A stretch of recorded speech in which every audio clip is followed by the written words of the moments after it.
ආයුබෝවන් Find the Way YouTube channel එක වෙත ඔබව සාදරයෙන් පිළිගනිමු. අපි හැමෝටම තියෙන ලොකුම ගැටලුවක් තමයි අපේ සාර්ථකත්වයට හොඳම වෙලාව උදේ පාන්දරද නැත්නම් රැට නිදි මරණ එකද?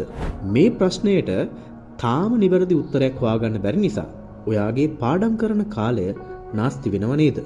ඔයා උදේට ඇහැරෙන්න අකමැති නම් ඒක ඔයාගේ කම්මැලිකම නෙමෙයි කියන එකත්. ඔයා රැට වැඩ කරද්දි අවධානයෙන් ඉන්නවා නම් ඒකත් ඔයාගේ ස්වභාවය බවත් ඔප්පු කරන විද්‍යාත්මක රහසක් මේ වීඩියෝවේ තියෙනවා. අද අපි මනෝවිද්‍යාවට සහ මොළයේ ක්‍රියාකාරීත්වයට අනුව බලමු මේ වෙලාවන් දෙකේදී මොළයේ සිදුවන්නේ මොනවාද කියලා. ඊට පස්සේ වාගේ ශරීර ස්වභාවයට සහ විෂයට අනුව ඔයාට ගැළපෙන හොඳම කාලසටහන හදාගන්නේ කොහොමද කියලා ප්‍රායෝගික විසඳුමක් මම දෙන්නම්. මේ වීඩියෝ අවසානයේදී අපි කතා කරනවා ගණිතය සහ විචාරාත්මක ලිවීම එසේ රයිටිං වැනි අමාරුම විෂයන් සඳහා උදේට වඩා රැට ලැබෙන විද්‍යාත්මක වාසියක් ගැන. ඒ නිසා ඔයා ඒ සාමාර්ථයක් බලාපොරොත්තු වෙනවා නම් වීඩියෝ අවසන් වෙනකම්ම බලලා ඔයාගේ නිවැරදිම පාඩම් කරන වෙලාව අදම අඳුරගන්න. රැඳී සිටින්න කියලා ආරාධනා කරනවා මේ වීඩියෝවේ අවසාන තප්පරය වෙනකම්ම.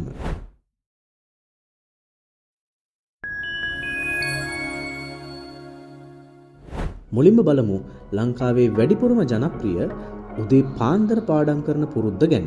උදේ පාන්දර 7ත් අතර කාලය ඩීප් ෆෝකස් වලට හොඳම කාලය විදියට විද්‍යාවෙන් හඳුන්වනවා.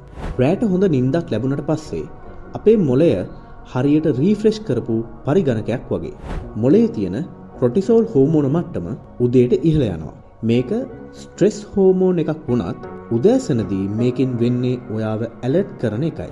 මේකෙන් ලැබෙන ප්‍රතිලාභය මේ වෙලාවේදී නවතොරතුරු ඉගෙනීම, ඒ කියන්නේ new concepts මතක තබා ගැනීම, memorization සහ සූත්‍ර formulas වැනි දේවල් මතකයට දාගන්න පුළුවන්කම ලැබෙනවා. ඒ කියන්නේ history dates, science theorems සහ maths formulas වගේ දේවල් උදේට පාඩම් කරන එක වඩාත් සුදුසුයි. උදේට ඔයාගේ යාළුවෝ පවුලේ අය සහ විශේෂයෙන්ම නොටිෆිකේෂන් වලින් එන බාධා කිරීම ඉතාම අඩුයි.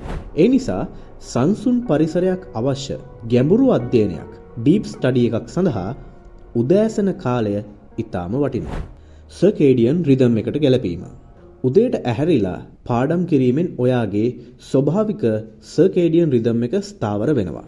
මේකෙන් වෙන්නේ රාත්‍රියේදී හොඳටම ගුණාත්මක නිින්දක් ලැබීමයි. හොඳ නිින්දක් කියන්නේ අනිවාර්යෙන්ම හොඳ මතකයක්. දැන් අපි බලමු රැට පාඩම් කරන යාළුවන්ට විද්‍යාවෙන් ලැබෙන ආශිර්වාදය මොකක්ද කියලා. හවස 4ත් රාත්‍රී 10ත් අතර කාලය විද්‍යාවෙන් හොඳම ඉගෙනීමේ කාලයක් විදියට හඳුන්වනවා. රැ වෙද්දී ඔයාගේ මොළය ටිකක් රිලීෆ් වෙනවා. මනස නිදහස් වන නිසා නව සම්බන්ධතා ඇති කර ගැනීම සහ අවුල් සහගත ගැටලු විසඳීම සඳහා හැකියාව වැඩි වෙනවා. මේකෙන් ලැබෙන ප්‍රතිලාභයේ විදියට රචනා ප්‍රශ්න ලිවීම, ඒ වගේම තර්කානුකූල ගැටලු, භෞතික විද්‍යාව සම්බන්ධ ගැටලු වගේ විචාරාත්මකව හිතන්න ඕන දේවල් කරන්න මේ වෙලාව හොඳටම සුදුසුයි.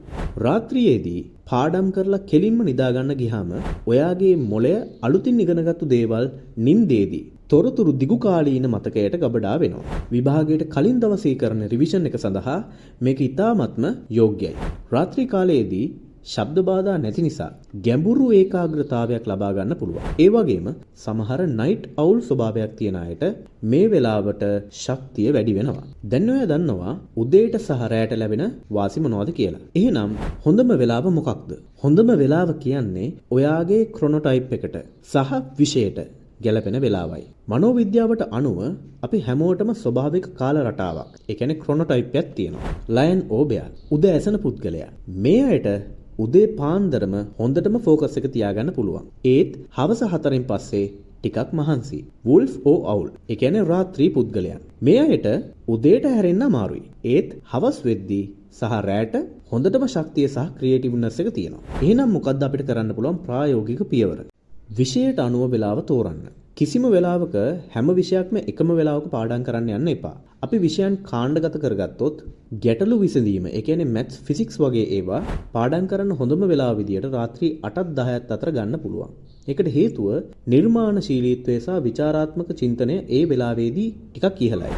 මතක තබා ගැනීමේ දේවල්, ඒ කියන්නේ බයෝ ඩයග්‍රෑම්ස්, ඉතිහාසය වගේ දේවල් උදෑසන 4:00ත් අතර කාලයේදී පාඩම් කිරීම ඉතා සුදුසුයි. මොකද ඒකට හේතුව මොළය රීෆ්‍රෙෂ් වෙලා තියෙන හින්දා එන්කෝඩින් කිරීමේ හැකියාව ටිකක් ඉහළයි. රිවිෂන් කියන්නේ සමාලෝචනය. ඒ වගේ දේවල් කරන්න උදෑසන 10ත් දහවල් 2ත් අතර වගේ කාලය සුදුසුයි.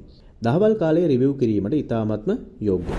එහෙනම් අපිට මේ බයෙන් ගන්න පුළුවන් හොඳම විසඳුම මොකද්ද? හොඳම විසඳුම තමයි විද්‍යාවෙන් දෙන හොඳම උපදෙස තමයි උදේ සහ රෑ මිශ්‍ර කරලා හයිබ්‍රිඩ් කාලසටහනක් භාවිතා කරන එක. උදේට 4:00 වගේ අලුත් අමාරුම පාඩම් හෝ සූත්‍ර ටිකක් මතකයට දාන්න. රෑ 9ට වගේ දවල්ට ඉගෙනගත්තු දේවල් පදනම් කරගෙන ප්‍රැක්ටිස් ක්වෙස්චන්ස් හෝ එසේ එකක් ලියන්න.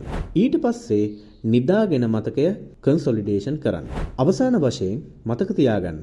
උදේ පාන්දර පාඩම් කරන කෙනෙක්ට වඩා කාලසටහනක් හදාගෙන ඒක රැකගෙන පාඩම් කරන කෙනා යම් මට්ටමකට සාර්ථකයි. ඔයා ලයන් කෙනෙක්ද වුල්ෆ් කෙනෙක්ද කියලා ඔයා හොයලා බලන්න.